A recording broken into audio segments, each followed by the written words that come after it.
Salam alaikum, Azul, bonsoir. Il y a quelques années, il était totalement impensable que l'on puisse traverser la Méditerranée à bord d'un fragile esquif. Personne n'avait tenté l'aventure et personne n'osait l'imaginer seulement. Jusqu'au jour où un marin pêcheur de Annaba réussit la traversée sans même l'avoir voulu. Mais écoutons Badis, le correspondant à Annaba du journal Liberté, nous raconter l'histoire. Je cite quelques extraits de son article. C'est un marin pêcheur de la cité Sidi Selm qui est à l'origine du phénomène d'Al-Harga à partir des côtes de Annaba. Ce marin pêcheur s'est retrouvé accidentellement, dit-on, un jour de novembre 2006, tout près des côtes de l'île de la Sardaigne. Après un bref séjour sur l'île et une fois de retour dans son quartier, celui qu'on appelle Christophe Colomb de Sidi Selm racontait son aventure extraordinaire à ses amis et ses proches en leur montrant, pour leur prouver la véracité de ce qu'il avançait, des photos et films pris sur les lieux à l'aide de son portable, le montrant en compagnie d'habitants de l'île, rapportent ses proches. Depuis, la star de Sidi Selm s'est remise discrètement à préparer son départ définitif vers l'autre rive de la Méditerranée. Ce sera lui qui inaugurera la nouvelle route maritime qu'il a découverte quelques jours avant. Profitant d'une belle journée ensoleillée d'un mardi 26 décembre 2006, il donne même la date précise, alors que les conditions de navigation étaient favorables, vent faible, mer calme et une bonne visibilité, le premier émigrant clandestin de l'histoire de la coquette a décidé de mettre les voiles. Au moment de son appareillage, ils étaient nombreux, les jeunes de son quartier, à assister à son départ, raconte-t-on. Personne n'en croyait ses yeux. Quand l'aventurier embarqua sa femme enceinte et ses enfants sur son hors-bord et prit le large sous les applaudissements d'Oulad el-Houma pour ne plus revenir. Fin de citation. Donc, depuis cette mémorable traversée de Christophe Colomb de Sidi Selm, ça a changé. Et depuis d'innombrables points de la côte algérienne partent des barques de pêcheurs, parfois même des zodiacs, bourrés de jerrycans de carburant pour cingler sur l'autre rive de la Méditerranée. Depuis donc cette mémorable traversée, Christophe Colomb, la Harga est devenue le rêve de millions de jeunes, et même de moins jeunes, puisque maintenant, parmi les Harragas, on trouve des femmes, des fonctionnaires, voire même des gens d'un certain âge. Tous ne rêvent que d'atteindre l'autre rive. Pourtant, ils savent tous que ce ne sera pas facile et que même s'ils réussissent la traversée, même s'ils n'iront pas nourrir les poissons, comme c'est le cas de centaines de Harragas qui ont fini ainsi, c'est l'enfer qui les attend de l'autre côté. Dans le meilleur des cas, un camp de rétention et une chance infime, après des années de galère, d'être autorisés à s'installer dans cet Eldorado. Un Eldorado pas si doré que ça, où nombreux parmi eux, parmi ceux qui ont réussi à passer les mailles du filet, vivent en clandestin. De petits boulots au noir ou de petits larcins qui passent leur temps à ne pas se faire attraper. Et nombreux parmi eux aussi, qui se sont fait attraper et qui ont entrepris, et qui se sont fait expulser, et qui ont entrepris de traverser encore pour se retrouver dans la même situation. L'un de ces haragas que j'avais rencontré en France, à Lyon, et qui vivait dans des conditions très difficiles, m'avait assuré que s'il était expulsé 100 fois, il reviendrait encore et qu'il resterait en France jusqu'à ce qu'il obtienne ses papiers. Et c'est là où nous sommes tous interpellés. Pourquoi ces Algériens, ces millions d'Algériens, pour parler vrai, veulent-ils tous fuir leur pays? Pourquoi est-ce là leur seul rêve? Le régime ne nous dit-il pas que tout va bien dans le meilleur des mondes? Écoutez ce qu'a déclaré Abdelaziz Belkhadem à propos des jeunes chômeurs quand il était chef du gouvernement. Il parle des haragas. Ils ont tous refusé les emplois que nous leur offrons. Alors que les Chinois parcourent des milliers de kilomètres pour venir travailler chez nous. Et plus loin, il ne faut pas croire aux chimères des colporteurs, des colporteurs des fausses idées. Beaucoup de jeunes candidats à l'immigration clandestine s'imaginent trouver facilement un emploi, un travail intéressant qui rapporte gros, et venir chaque année passer des vacances au pays à bord d'un véhicule neuf, flambant neuf, et de l'argent plein les poches. Et répondant à un jeune qui l'avait interpellé pour lui dire qu'il en était à sa énième tentative de harga et qu'il ne tenait le coup que grâce au kiff et aux stupéfiants, Belkhadem répondit: le candidat à l'immigration clandestine qui vient de s'exprimer porte un survêtement Lacoste, si vous avez remarqué. Comment fait-il pour acheter sa drogue et porter un tel survêtement? Aujourd'hui, liberté. Ils ont tenté de rejoindre l'autre rive de la Méditerranée.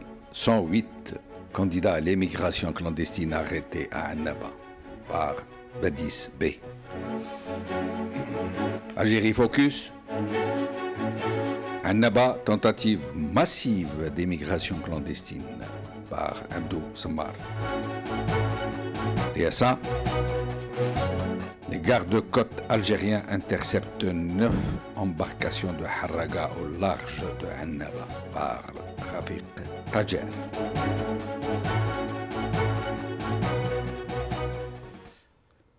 Nous allons regarder quelques images de cette harga que certains s'imaginent comme une croisière de luxe.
Je rappelle que les images que vous voyez et celles que vous allez voir ne concernent pas que l'Algérie, mais tous les pays de la région que leurs gouvernants, que leurs despotes, la plupart du temps, ont mené à la ruine et dont les habitants ne souhaitent plus que les quitter. Aujourd'hui, pour en parler, Fodil Harboula, militant des droits de l'homme à Paris, Hassan Moussi, président de la mouvance migratoire au Canada, néanmoins économiste, Rachid Nekaz, président du parti MJC Alger. Fodil Harboula, merci d'être avec nous. Merci Jamal pour l'invitation. Merci. Fodil, je sais, pour vous avoir rencontré un jour à Paris dans une manifestation face à l'ambassade, on en avait parlé de ce sujet, que vous rencontrez souvent des jeunes Harraga du Maghreb qui vous parlent, qui se confient à vous. Est-ce que vous pourriez nous en parler? Malheureusement, il y a tellement d'histoires concernant les Harraga. D'abord, j'adresse... donc, c'est avec beaucoup de peine que je parle de ce sujet. Normalement, tous les Algériens nous sommes concernés parce que ce ne sont que nos frères qui sont à l'extérieur. Et c'est facile pour revenir en arrière pour voir pourquoi ils sont là. Et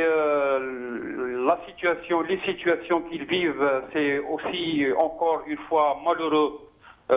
Merci pour cette émission parce qu'on n'en parle pas. Mais ça nous permet au moins de revenir en arrière pour reparler peut-être des morgues espagnoles et italiennes où il y a des centaines d'Algériens qui attendent. Et de l'autre côté, leurs familles qui attendent sans aucune nouvelle. Et bien sûr, les pseudo-diplomates qui sont à l'extérieur ne voient pas du tout ce problème. À ce sujet, Fodil, je signale qu'à un certain moment, la presse algérienne, le Khabar entre autres, a signalé... Il y a un souci là. Allô? La presse algérienne avait signalé que les Espagnols, les autorités espagnoles avaient, juste avant le 4e mandat de Bouteflika, que les autorités espagnoles avaient demandé aux autorités algériennes de venir prendre les 600, le Khabar parle de 600 morts algériens qui étaient dans les morgues et qu'ils ne pouvaient pas les garder éternellement dans les morgues, que s'ils ne venaient pas les chercher, ils allaient les incinérer. Et comme en islam, ce n'est pas permis d'incinérer les morts, il paraît que ça s'est fait en catimini, ou que ça se serait fait, parce qu'il n'était pas question de rapatrier autant de morts à la veille du 4e mandat de M. Bouteflika. Absolument. Et le même diplomate l'a répété, et il a dit tout simplement que les diplomates algériens leur ont dit de faites ce que vous voulez, mais de n'en parlez pas. Donc voilà comment ça s'est passé. À ce jour, on ne sait pas qu'est-ce qui s'est passé. Donc je ne sais pas s'ils sont... On ne sait pas. On leur a donné de toute façon le feu vert d'Alger, c'est vrai. Le feu vert est donné. En tout cas, de toute façon, algérien, maintenant, on le sait à travers la télé, c'est algérien, c'est-à-dire problème. Donc, aussi bien ici, et qu'on ne se leurre pas avec ou sans papier. Maintenant, de toute façon, tout le monde est en train de voir ce qui se passe. Et malheureusement, même quand ils sont arrêtés, quand ils sont emprisonnés, et ils essayent de retourner en Algérie, le vice-consul ne les reconnaît pas en tant qu'Algériens. Donc, il lui dit, oui, je suis Algérien, je veux retourner dans mon pays. Et non, il lui dit, non, tu n'es pas Algérien. Tu n'as pas de passeport. Donc, il a fallu qu'il appelle sa famille, qu'on lui donne, qu'on lui envoie le passeport, etc. Les papiers qui justifient son algérianité. Et il est allé au consulat pour un laissez-passer, et on lui a rien donné. Plutôt, il a eu un coup de pied. Donc, Tout ça, malheureusement, ce ne sont que des conséquences que ces pseudo-dirigeants sont Mais en train de nous prendre. pourquoi, Fadel Harbola, pourquoi en sommes-nous arrivés à tous vouloir quitter ce pays? Nous aussi, hein, vous, moi, tous les gens qui vivent loin de leur pays et dont la vie maintenant est à l'étranger. Beaucoup ne reviendront jamais. C'est amer de le dire, mais il faut le dire. Beaucoup parmi nous ne reviendront jamais dans leur pays. C'est fini notre pays. Pour beaucoup, leurs enfants ont leur vie ici aujourd'hui. Le cordon ombilical a été définitivement coupé. Ils rêvent de pouvoir retourner un jour, mais ils ne retourneront jamais plus. Mais pourquoi en sommes-nous arrivés à quitter ainsi notre terre, la terre de nos ancêtres, à nous en arracher, à nous en déraciner par millions? Nous avons quitté ce pays par millions. Nous ne sommes pas des millions. Moi, je vais vous dire, Fadel, je m'excuse si je monopolise un peu la parole. Moi, je vais vous dire. Moi, dans les années 70 et 80, je venais souvent en Europe pour quelques jours. Jamais je n'ai pu rester. À l'époque, il n'y avait même pas de visa. On pouvait venir quand on voulait. Jamais je n'ai pu rester plus de 4 jours. Pas une seule fois. Je ne suis resté plus de 4 jours. C'était l'appel de la terre. C'était impossible de rester plus longtemps. Alors comment en est-on arrivé aujourd'hui à nous arracher de cette terre et à partir comme ça sur les routes amères de l'exil pour ne plus revenir le plus souvent? Voilà, c'est malheureux.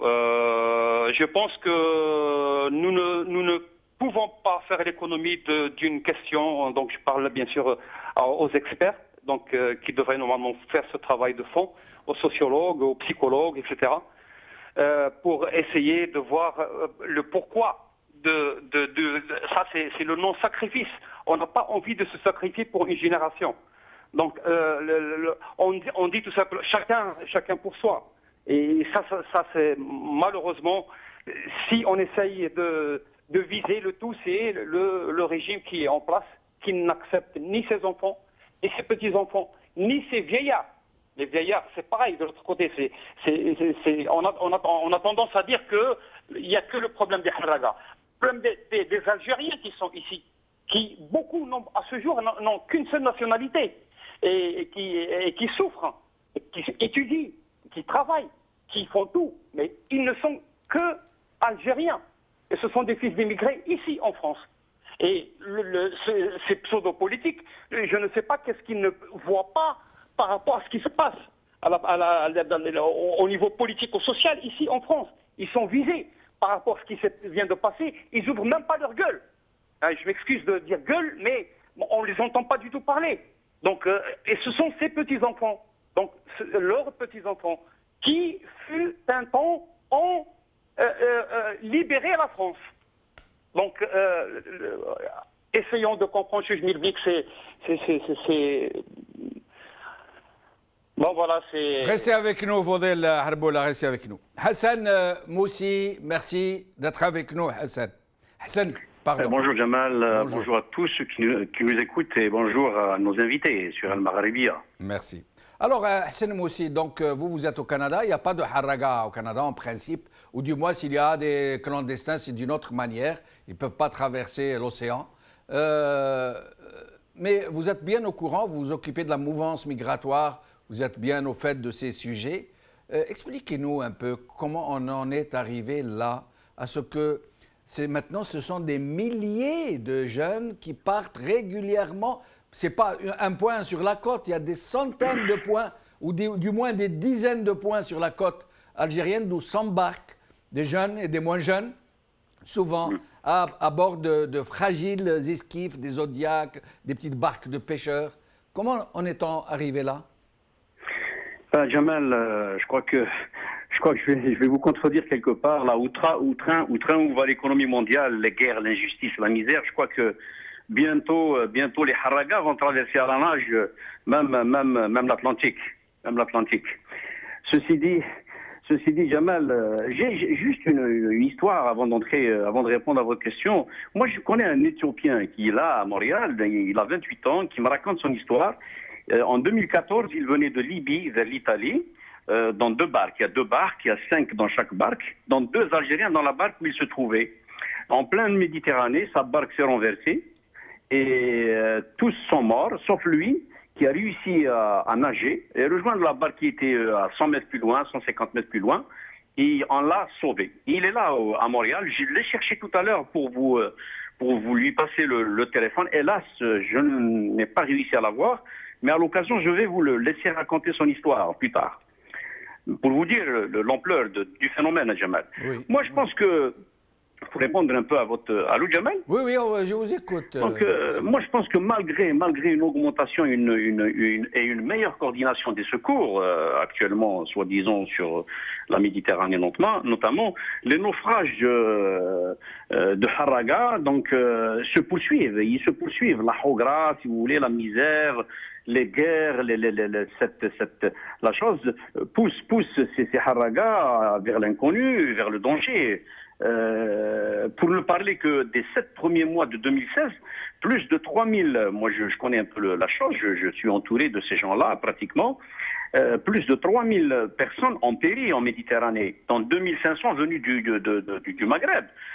Soit 1000 personnes de plus pour le Maghreb qu'en 2015 à la même période.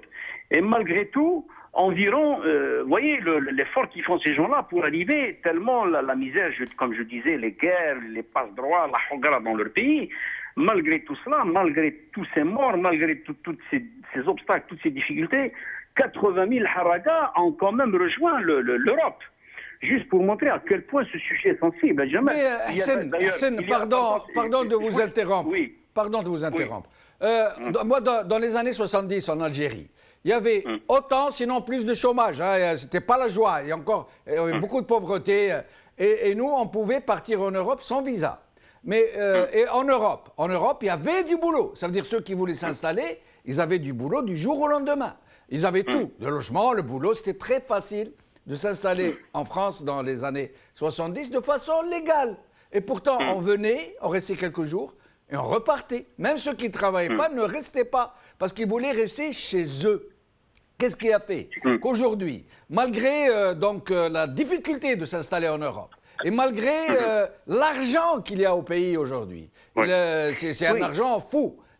Jamais l'Algérie n'a eu autant d'argent que pendant ces 20 dernières années. Malgré ça, tout le monde veut partir. Moi, je veux comprendre. Oui, effectivement. Durant ces années-là dont vous me parlez, là, oui, on faisait l'étranger, on y va, on revenait, on avait la possibilité de rester ailleurs. Moi, j'avais même obtenu mon visa pour les États-Unis, ça remonte à des années. Je ne l'ai pas utilisé et tout ça. Il y avait des facilités à quitter l'Algérie, à partir ailleurs. Mais on ne le faisait pas parce que la vie à l'époque de ces moments-là en Algérie était plus saine, elle était plus propre. Il y a un certain vivre ensemble, il y a un certain respect. On savait que nous venons de sortir du joug colonial, donc on a accepté le train de vie que nous menons. On s'est dit bon, il va y avoir amélioration, on va essayer de changer la donne. Mais là aujourd'hui, c'est autre chose. C'est la misère, c'est le chômage, c'est la hogara, c'est le piétinement du citoyen, c'est le non-respect de l'individu, c'est l'écartement des compétences, c'est le refus de l'entrisme, c'est l'article 51, c'est tout ce qui viendrait, si vous voulez, s'opposer aux idées du pouvoir en place de ceux qui ont pris le pouvoir par la force. Donc on essaie de repousser, de répulser, qu'on n'accepte pas dans la cour des grands, qui a fait qu'on ne peut plus supporter cela. Mais sinon, la misère, c'est pas une question de misère. Le gars, il va pas parce qu'il est misérable. Quand il sait que son pays n'a pas de ressources, quand il sait que son pays, c'est tout ce que son sous-sol lui donne, c'est tout ce que ses forêts lui donnent, c'est tout ce que son soleil, son vent lui donne, il accepte le fait, il combat, il fait son combat local. Mais quand on sait qu'on a 10 milliards, quand on sait qu'on a des ressources, quand on sait qu'on a des ressources humaines, des ressources naturelles, de la richesse, du pétrole qui se vendait à l'époque à plus de $100 le baril, etc., et que nous n'en profitons pas, et que nous sommes muselés, et qu'on construit des murs à nos frontières, et qu'on achète des blindés, des roquettes, des chars pour nous protéger, on passe tout ça avant la diplomatie, avant la sagesse politique, avant la diversification de l'économie pour faire profiter même la jeunesse des autres pays. Là, on se dit finalement, On n'a rien à faire dans ce pays-là, on ne veut pas de nous. Quand on est sérieux dans une entreprise, on rigole de vous. Quand vous volez, on vous applaudit, vous êtes le meilleur. Il fut un temps où vous lisez un journal dans votre bureau dans une entreprise algérienne, on vous applaudit, on vous trouve en train de travailler, on rigole de vous. Tout ça a fait que les gens enfuient, ils sont partis chercher ailleurs cette sécurité d'esprit, ce travail pour sa famille, pour sécuriser ses enfants, parce il s'est projeté dans le futur, il a vu que ça ne donnera absolument rien à rester dans Mais pourquoi dans son pays. Pourquoi nous tous on est concernés. Pourquoi n'avons-nous pas opté plutôt pour nous battre dans ce pays, pour y rester, quoi qu'il arrive, et pour essayer de redresser la situation et de ne pas attendre que ça pleuve, que la démocratie nous tombe dans le giron? Pourquoi ne nous sommes pas battus plutôt que de partir? Et pourquoi les jeunes aujourd'hui qui s'embarquent avec une chance sur deux de mourir noyés ne se battent-ils pas plutôt? Quand je dis se battent-ils pas, je dis pacifiquement. Ça veut dire ne revendiquent-ils pas pour leur pays les libertés pour lesquelles ils ont des droits que personne ne leur offre et que personne ne devrait se targuer de leur offrir? Pourquoi est-ce qu'on a choisi la solution du départ plutôt que la solution de se battre pour recouvrer sa dignité? Oui, oui, Jamal, comme je disais, donc malheureusement, nous n'avions jamais eu de dirigeants. Nous avions eu des hommes qui ont pris le pouvoir par la force et qui depuis toujours se refusent à impliquer les forces vives de la nation dans ce qui conditionne l'avenir du pays. Ils se refusent de s'ouvrir à l'autre et d'écouter ou de copier du moins sur le meilleur que lui. Dans le cas de notre pays, nous avons toujours vécu de cette maudite rente pétrolière, et c'est celle-ci qui a toujours été le programme politique et économique de ceux qui nous gouvernent. Ajouté naturellement, comme je disais, à cette injustice, ces passe-droits, cette corruption, et voilà que nous sommes rendus aujourd'hui à cette situation qui fait que on s'est dit possiblement les choses vont changer, hein, comme on dit, on va aller faire nos jours ailleurs, on va essayer de lutter de l'extérieur. Moi j'ai lu, il y a un écrivain, Jamal, il y a un écrivain africain qui a classé l'immigration en 3 groupes. Il a parlé de ces affairistes, les compradors qui sont achetés, c'est des collaborateurs qui font les affaires du pouvoir et qui sont là à l'étranger parmi nous. Qui nous sapent le moral, qui essaient par tous les moyens de nous faire taire parce qu'ils ont peur de nous, ils ont peur qu'on revienne, qu'on aille contrer un petit peu ceux qui sont à la tête de nos institutions. D'ailleurs, l'article 51 a accouché, il les a un peu confortés. Il y a le deuxième groupe, ce sont ces immigrés, ces gens-là qui ont fui le pays. Ils ont quitté volontairement l'Algérie pour ne plus retourner. Ce sont des gens qui ont mis, si vous voulez, un trait rouge sur l'Algérie, qui refusent de perdre leur temps à chercher des solutions profitables au pays. Ils sont bien installés à l'étranger, ils gagnent leur vie, si vous voulez, ils tournent le dos à tout ce qui est Algérie. Il y a le troisième groupe, ce sont les personnes dont vous parlez. Le troisième groupe, selon cet écrivain-là, ce sont les rebelles, dont je fais partie, peut-être dont vous faites partie vous aussi. Ce sont les rebelles, ce sont des gens qui ont quitté leur pays avec beaucoup de pincement au cœur, mais qui refusent d'abandonner le bateau. Ils gardent, si vous voulez, l'espoir d'un changement, et ils poursuivent leur combat, ils se révoltent haut et fort contre la mainmise et l'accaparement, si vous voulez, par une clique, un clan des richesses de ce pays. Restez avec nous, Hassan. Restez avec nous, je reviens. Oui, pardon, je reviens à vous dans un moment. Rachid Nekaz, merci d'être avec nous. Merci pour votre invitation, M. Jamal. Salam alaikum. Salutations à vos invités. Merci.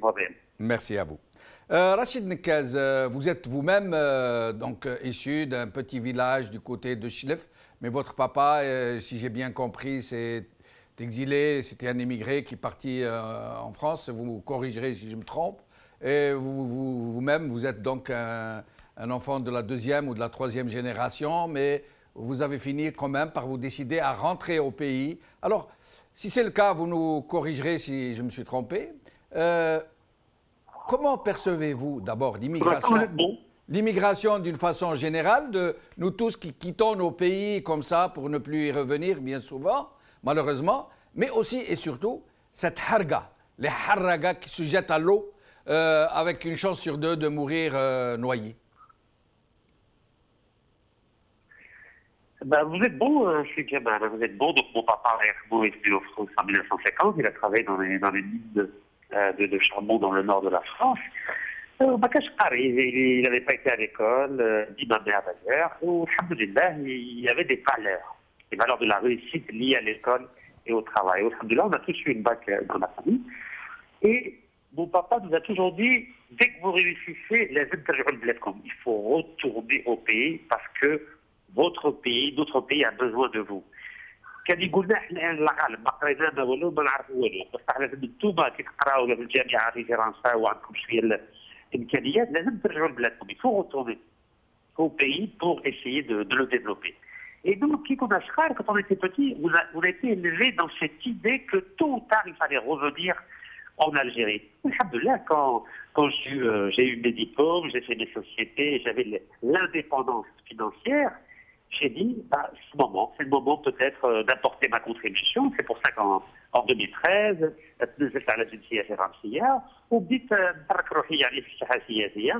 pour essayer d'apporter quelque chose à l'Algérie. Mais je savais que ce n'était pas facile. Mais je me suis dit, il faut commencer quelque chose. Parce que si on ne commence pas quelque chose, c'est la catastrophe. Et surtout que j'ai vu, ces Français, ils sont perdus. C'est-à-dire que la France, elle a désintégré les Algériens. Aujourd'hui, vous allez voir que plus de 80% des Algériens ne parlent même pas le berbère ou l'arabe. Ils sont complètement désintégrés parce que le système français repose sur l'assimilation. Il ne veut pas que les Algériens en particulier puissent continuer à parler leur langue.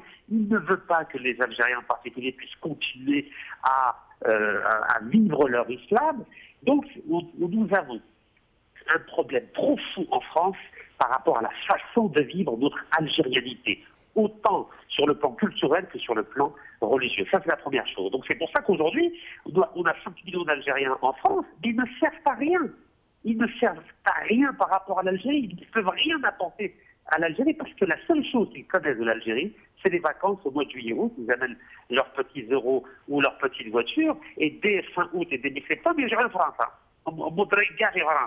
Donc, le problème numéro 2, c'est le Harraga. Le Harraga, je les connais très bien parce que moi, je viens d'une ville qui s'appelle Choisy-le-Roi, dans le Val-de-Marne, et franchement, peut-être 10% de la population, c'est des Harraga. Donc, je les vois, à chaque fois que je viens en France, donc 3-4 jours par mois, ils souffrent. Ils souffrent.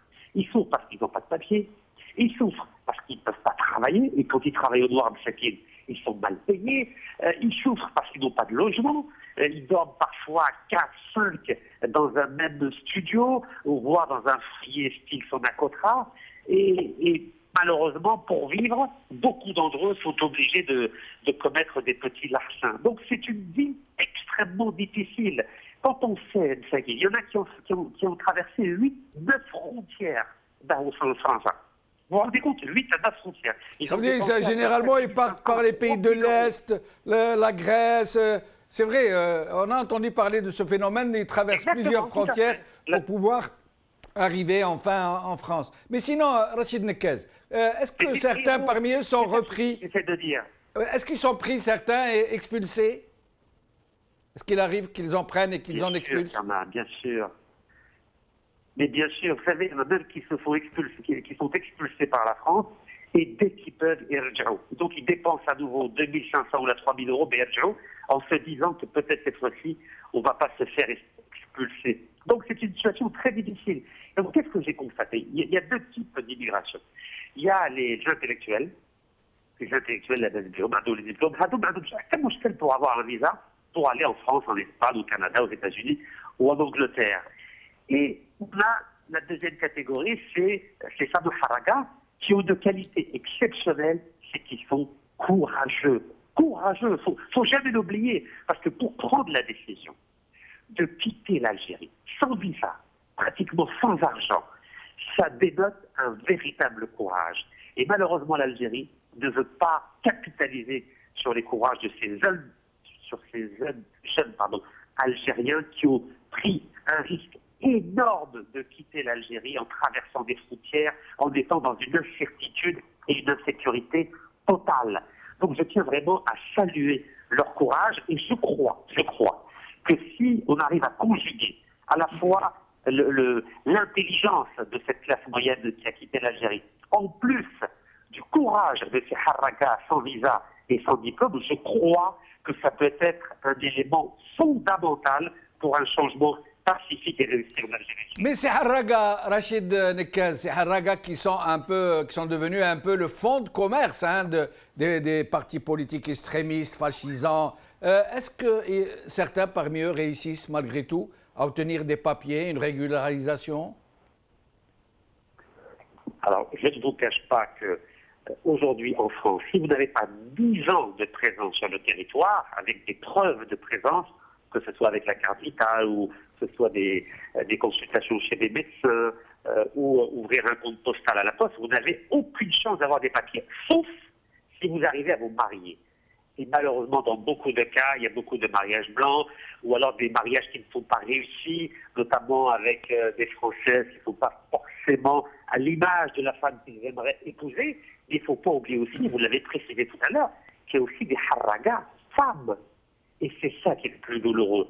Quand je vois des femmes algériennes obligées de faire des choses pas très islamiques pour essayer de survivre en France ou en Espagne ou en Italie, en tant qu'Algérien, j'ai vraiment mal au cœur. J'ai vraiment mal au cœur. Et là, je me dis, quel gâchis. Comment notre gouvernement a pu laisser toute sa jeunesse, en tout cas une grande partie de sa jeunesse, se risquer à fuir le pays et être obligé de faire des choses qui ne correspondent pas à nos valeurs algériennes. Et c'est là où, vraiment, il faut tout faire pacifiquement pour changer les choses en Algérie, Inch'Allah, et faire en sorte qu'on puisse vraiment développer l'économie du pays afin que notre jeunesse algérienne n'ait plus besoin de fuir le pays ou dans des bateaux de fortune ou avec des visas... Mais le régime Rachid Nekaz, le régime vous répondrait qu'il fait tout ce qu'il faut légalement pour empêcher, puisque maintenant les haragas sont passibles d'une peine de prison et d'une forte amende. Mais sinon, d'après vous, qu'est-ce qui pousse tous ces Algériens, ces millions d'Algériens, à vouloir quitter leur pays? C'est leur seul rêve aujourd'hui, comme c'est le titre de notre émission aujourd'hui. Pourquoi aujourd'hui, beaucoup d'Algériens, et pas seulement les jeunes, ne demandent qu'à partir? Est-ce parce que la vie est devenue impossible au pays, là où il y a beaucoup d'argent, beaucoup de possibilités, beaucoup de facilités? Pourquoi? Qu'est-ce qui nous pousse tous à partir, à vouloir nous arracher à cette terre? Je crois que les Algériens vous répondront très facilement. Quand on est jeune Algérien, on n'a pas d'avenir en Algérie. Quand vous sortez avec un bac plus 4 ou un bac plus 5, quand vous postulez pour un travail, vous aurez le droit à 15 000 dinars, au mieux, pour commencer, c'est-à-dire à peine 100 euros. Comment voulez-vous payer un loyer avec 15 000 dinars? Comment voulez-vous sortir au restaurant avec votre femme avec 15 000 dinars? Comment voulez-vous acheter une voiture avec 15 000 dinars? C'est impossible aujourd'hui. Donc l'Algérie n'offre pas un avenir raisonnable à sa jeunesse. Alors qu'en France, c'est vrai que les loyers sont chers, c'est vrai que la vie est chère, et avec 1 200 euros par mois, vous pouvez espérer au bout d'un an, acheter une petite voiture d'occasion qui coûte par exemple 1 500 ou 2 000 euros. Donc c'est quelque chose qui est possible. Et surtout, il y a un système bancaire en Europe qui permet, au bout d'un an de salaire, si vous arrivez à avoir un salaire avec des fiches de paie, à faire un prêt. Vous pouvez acheter une voiture à peu près neuve, que vous allez rembourser sur 5 ans, etc., etc. Donc la vie est certes difficile en Europe, mais il y a toujours l'espoir d'un avenir meilleur, alors qu'en Algérie, nos gouvernements n'ont jamais rien fait pour que notre jeunesse algérienne puisse avoir un avenir meilleur. Et c'est pourquoi c'est la responsabilité des 7 millions d'Algériens qu'il y a à l'étranger de tout faire, en fonction bien sûr de leurs moyens, de leur temps et de leur réseau, pour démasquer ces 40 voleurs à l'étranger qui ont saboté l'avenir de la jeunesse algérienne. Et moi, à titre personnel, je m'y attelle en démasquant tous les biens immobiliers de ces 40 voleurs à l'étranger pour que les Algériens... 40 voleurs, vous êtes 40 voleurs, vous êtes généreux. Vous êtes plutôt, j'allais dire, Vous voyez petit, 40 voleurs, c'est pas 40 000 plutôt? Les 40 000, c'est les petits. Les 40 voleurs, c'est les grands. Quand on aura réussi à démasquer les 40 voleurs, vous verrez que ça ira très très vite pour les 40 000 petits voleurs. Et à titre d'exemple, en ce moment, nous allons tout faire pour faire saisir l'appartement de la fille du Premier ministre algérien Rib Selled, qui a été acheté en 2007, 860 000 euros, c'est-à-dire 15 milliards de centimes de dinars. Notamment, j'ai alerté le juge anticorruption français, le juge Renaud Van Bourbeck, dans le cadre d'une affaire de Omar Habour, qui est l'ami intime de Shakib Khalil. Il faut savoir que ce juge a déjà saisi l'appartement de ce monsieur qui coûte 2,8 millions d'euros. C'était le 6 février 2014. Donc, dans le cadre de cette même affaire, nous avons bon espoir de faire saisir l'appartement de 15 milliards de centimes de la fille de Abdelmalek Sellel. Donc, pour moi, c'est un objectif symbolique pour dire à la jeunesse algérienne, ce n'est plus le temps d'avoir peur. Nous pouvons démasquer tous ces voleurs et ainsi réaliser ensemble sur un changement pacifique de façon à... Je reviens à vous dans un moment. Pour la jeunesse. Je reviens à vous dans un moment pour vous donner le mot de la fin. Fodel Harbola. Oui, Jamal, moi je veux continuer. Donc je vais dire tout simplement par rapport à ta question concernant le pourquoi, etc., pourquoi on en arrive là. Moi, je dis tout simplement que malheureusement, quand ils ont 15, 16, 17, 18 ans déjà, ils sont en train de voir des choses qui sont incroyables, c'est-à-dire que de la fausseté, que le kfaza ou quels que soient les principes, ni valeurs, ni, etc., qui vient toujours de ce même régime. Et ce même régime, j'entends mon cher compatriote Rachid Nkaz aussi virulent, mais malheureusement, le problème pour lui, c'est qu'il attend de ce régime de nous organiser des élections.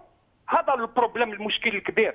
Comment ça se fait qu'on peut attendre de ce gouvernement quoi que ce soit, alors que normalement, il devait, Rachid est bien né en France, dans un pays démocratique, il y vit depuis longtemps. Excuse-moi, mais on ne peut pas accepter tout ce que fait ce gouvernement à partir du moment où la première constitution, c'est pas une constitution, c'est une constitution imposée au peuple. Donc, de ce fait, si on ne revient pas, j'appellerai changement, véritable changement, quand demain le peuple lui-même décide de sa propre constitution. Et non pas, quand ces jeunes, ils grandissent, ils voient le Mouarada, soi-disant l'opposition. Quelle opposition? Les Benblis, les Benflis, mais c'est tous pareils, tous du même système. Et tous, qu'est-ce qu'ils attendent? Ils n'attendent qu'une chose, les élections. Quoi? Encore les élections? Donc, tous ceux qui attendent des élections, mais personne ne vote. Encore le peuple, de l'autre côté, c'est comme s'il n'existe pas. Donc, on va se partager les places, on va se partager le gâteau, on devient officiellement faire partie de l'opposition. Donc je parle de ceux qui attendent leur parti, au lieu de demander véritablement un changement pacifique, je dis bien pacifique, et ça commence partout, si ici en France, et partout ailleurs, on appelle non pas pour les partis ou pour les AIM, et non pas pour les élections, non pas pour devenir président ou ministre, ou être commis d'État plus tard, ou pour ses enfants, non, pour simplement le pays, le changement véritable, pour que demain le peuple algérien décide lui-même de sa propre constitution. C'est tout, c'est ça le changement, le véritable changement. Sinon, si on continue comme ça avec des ambitions, personne ne bouge. Et l'Algérie est en train d'aller vers la catastrophe, tout le monde est en train de voir. On est en train d'aller vers une dislocation. Et ces gens-là, ils seront responsables devant le tribunal de la vérité demain. Personne n'oubliera. Merci Fodel Harbola. Restez avec nous jusqu'à la fin de l'émission. Hassan Moussi, un commentaire d'abord avant que je ne vous pose une question. Jamal, si vous me donnez 2 petites minutes, s'il vous plaît. Je vous en prie. Je voulais d'abord compléter ce qu'ont dit nos amis Rachid et Fodil, que je salue au passage, Jamal, maintenant, nous avons fait ce choix de quitter notre pays alors qu'on aurait dû faire le combat démocratique chez nous. Avions-nous bien fait ou non? C'est la question que nous nous posons tous. Ce qui est certain, Jamal, c'est que notre pays perd beaucoup par l'exclusion de son élite à l'étranger. Il y a aujourd'hui plus de 7 millions d'Algériens à l'étranger, dans environ 3 millions détenteurs de diplômes entre les PhD, les docteurs, les ingénieurs, les techniciens supérieurs, les experts de très haut niveau qui sont majoritairement en France. De quoi redresser l'Algérie depuis les ouvriers spécialisés jusqu'au PDG, ministre, etc. Ce qui est vrai aussi à Jamal, c'est que la diaspora est une partie sèche pour notre pays et elle est en train de faire les beaux jours des pays étrangers.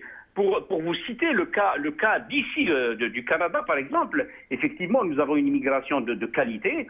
Je peux rapidement vous citer 4, 5, 6 personnes qui ont fait qui sont en train de faire les beaux jours de l'Amérique du Nord. Tahar Touam, ce brillant physicien. Regardez quand on met l'Algérien dans des conditions adéquates. Parce que là-bas, chez nous, vous pouvez être un brillant monsieur, vous ne valez rien.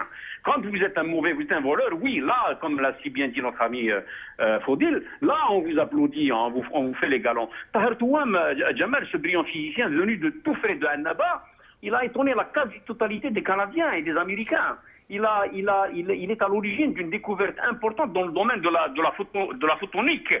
Et il a mis en chantier une entreprise de pointe et de renommée internationale. Je vous redonne son nom, Tahar Touam. Nous avons Madame Jamila Sellah, députée NPD Canada.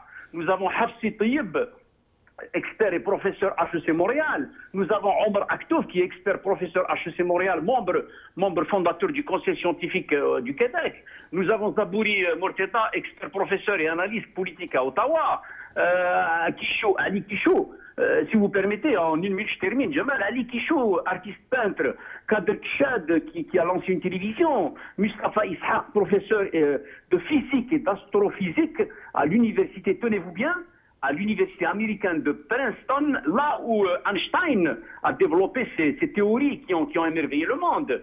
Nous avons Karima Brick, animatrice, journaliste, chroniqueur dans les plus grands médias québécois. Myriam Ben Melouka, PhD biochimie de Lausanne et MBA Université Texas, aujourd'hui directrice de la commercialisation et des programmes des centres d'excellence à Ontario, au Canada. Hafid Naoun, plusieurs baccalauréats en Algérie et au Canada, qui a créé avec sa femme un centre académique pour la mise à niveau des ingénieurs et des techniciens. Et j'en passe, Jamal. Et c'est autant. De l'Algérien quand il c'est Hassan Moussi, pour apporter de l'eau à votre moulin. C'est pareil aux États-Unis, c'est pareil en Grande-Bretagne, c'est pareil en Allemagne. Voilà. Les Algériens, les Maghrébins d'une manière générale, Marocains, Tunisiens, se comptent par centaines qui sont en train de crever le plafond. Ce qui a exclu notre pouvoir, justement, au lieu de rappeler ces gens-là, au lieu d'essayer de faire avec ces gens-là et de sortir l'Algérie de son marasme, de sa crise, il est en train de créer des articles 51, 92, 88, X, Y, Z pour nous écarter et faire ses beaux jours à lui. Voilà. L'article 51 qui, rappelons-le, prive les Algériens de l'étranger de leurs droits constitutionnels et qui ne leur donne pas le droit, entre autres, de se présenter à la présidentielle. Merci Hassan Moussi, restez avec nous jusqu'à la fin de l'émission. Rachid Nekaz, vous avez le mot de la fin en 3 minutes. Rachid Nekaz, est-ce que nous avons perdu Rachid Nekaz? Nous avons perdu Rachid Nekaz. Je vais revenir à Moussi pour lui donner le mot de la fin. Rachid Moussi, un mot en 2 minutes. Vous avez parlé, Rachid Nekaz aussi, de 7 millions d'Algériens qui se trouvent à l'étranger, dont beaucoup sont des diplômés d'études supérieures, dont beaucoup ont réussi dans les affaires, dont beaucoup sont très entreprenants. Est-ce que vous pensez qu'il y a une chance pour que certains parmi eux reviennent un jour dans leur pays? Est-ce que Hassan Moussi est avec nous? Non. Faudel Harboula, est-ce que Faudel est avec nous? Nekaz est avec nous? Nekaz, vous êtes avec nous? C'est à vous que vous adressez. Oui, alors on vous avait perdu, c'est pour ça que j'avais transféré votre question à... D'accord, pardon. Alors, j'aimerais savoir si vous pensez qu'un jour, une partie de ces 7 millions d'Algériens qui se trouvent à l'étranger, qui pourraient être d'une très grande utilité pour leur pays, pourraient y revenir un jour. C'est Jamal, c'est très simple. Pour que 7 millions d'Algériens reviennent, il faut qu'il y en ait 10 000 qui se sacrifient. Et comment ça fonctionne? C'est très simple. Il faut engager des poursuites judiciaires avec toutes les entreprises occidentales qui font du business avec le gouvernement algérien, notamment en leur donnant des pots de vin. Et je vais être très clair. En France, il faut porter plainte contre les entreprises comme Gaz de France ou Total qui donnent des pots de vin au gouvernement algérien. Donc des actions judiciaires. Au Canada, il faut qu'il y ait un groupe d'Algériens qui porte plainte, par exemple, contre la société SNC-Lavalin, qui a été au cœur d'un scandale de corruption entre le Canada et l'Algérie. Il faut qu'en Angleterre, il faut porter plainte contre des entreprises comme British Petroleum, qui a obtenu des contrats colossaux en Algérie, etc., etc. Donc si on n'a pas des groupes organisés, que ce soit en France, en Espagne, contre Repsol, en Angleterre contre British Petroleum, aux États-Unis contre Halliburton, au Canada contre Lavalin, ou en Corée contre Samsung et Hyundai, qui ont évidemment versé des pots de vin à des membres du gouvernement algérien, jamais ça ne va changer en Algérie. Jamais les 7 millions d'Algériens ne reviendront en Algérie. Donc je crois que ça passe par des actions juridiques organisées contre les entreprises occidentales qui font du business pas très clair avec certains membres du gouvernement algérien. C'est à cette condition seulement que les choses changeront en Algérie. Merci Rachid Nekaz, merci Vodel Harbola, merci Hassan Moussi. Nous essaierons dans les jours qui viennent d'organiser une autre émission sur cette question de l'immigration, que l'on destine ou non d'ailleurs, et où nous pourrons peut-être ouvrir le standard à nos téléspectateurs qui se trouvent dans les diasporas algériennes et maghrébines d'une façon générale. Merci d'avoir suivi cette émission.